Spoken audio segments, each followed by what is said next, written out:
கண்டது கொஞ்சம் இன்று இதுவரை இது போலே நானும் இல்லை.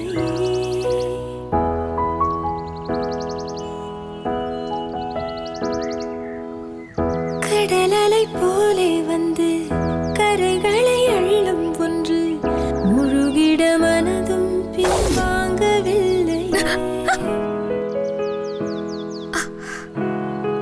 என்ன நீ ரியாலிட்டியில தான் இருக்கியான்னு செக் பண்றியா? ஆமாங்க, இன்னைக்கு நீங்க இவ்ளோ பொறுமையா என்கிட்ட பேசுறது அது அதிசயம். இப்படி என் பேரை சொல்றது இன்னொரு அதிசயம். இன்னும் நமக்குள்ள சண்டை வராம இருக்கிறது இன்னொரு அதிசயம். இதெல்லாம் நம்பவே முடியலங்க. ஹாஸ்பிட்டல் பில்ஸ், ஆபரேஷன் சார்ஜஸ்னு எதை பத்தி நீ யோசிக்க வேண்டாம்.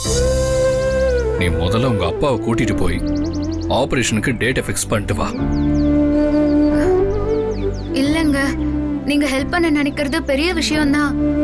ஆனா நான் இதை அக்செப்ட் பண்ணிக்கிட்டா உங்க சித்தி சொல்றதெல்லாம் உண்மைங்கிற மாதிரி ஆயிடும்ல. அதுவும் இல்லாம எங்க வசதிக்கு தகுந்த மாதிரி ஏதாவது ஹாஸ்பிட்டல் பார்த்து அப்பாவுக்கு ஆபரேஷன் பண்ணிக்கிறோம். எனக்கும் சில ஆர்டர்ஸ் வந்திருக்கு. அதெல்லாம் முடிச்சா கொஞ்சம் பணம் சேர்ந்துரும். ஹே லிசன், எதுல வேணாலும் அடமெண்டா இருக்கலாம், ரிஸ்க் எடுக்கலாம். ஆனா பொறுமையா செஞ்சுக்கலான்னு டிலே பண்றதுக்கான ஸ்டேஜ் இது இல்ல. ஹே, இது உங்க அப்பாவோட உயிர் சம்பந்தப்பட்ட விஷயம்.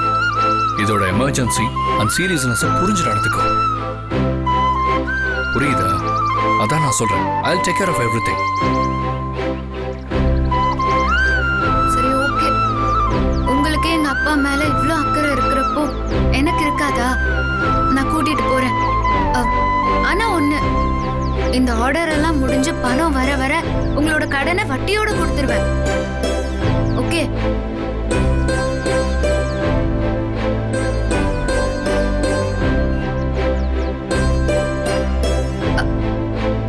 போனா போதுன்னு நான் தான் இதுக்கு உரம்லாம் போட்டு தண்ணி ஊத்தி வளர்க்குறேன்.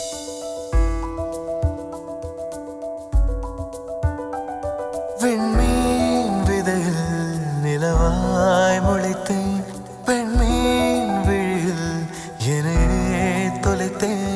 மழையின் இசை கேட்டு மலரே தலையாட்டு, மழலை மொழி போல மனதில்